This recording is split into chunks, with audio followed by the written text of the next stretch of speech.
Are the Ten Commandments found in the New Testament? Most certainly they are. Oftentimes, though, it may be hard to figure out where exactly they might be. And so we've been going through a number of the commandments to show where you can find them.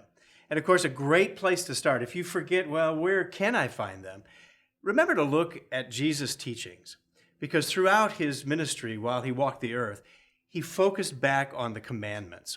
And in fact, number 6 focuses on murder. Thou shalt not murder is the specific commandment. But when you look to what Christ taught in Matthew chapter 5,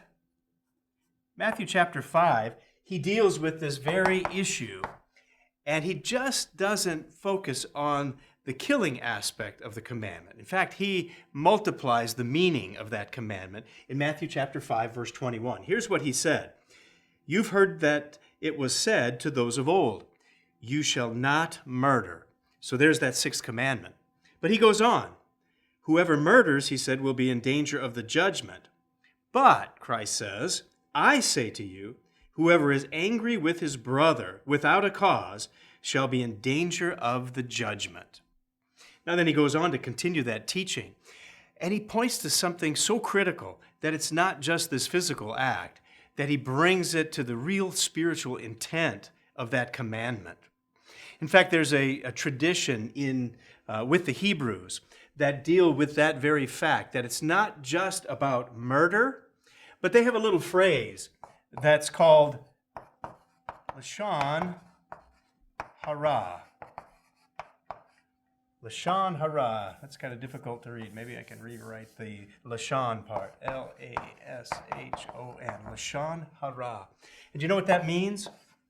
That refers to an evil tongue or a slandering word.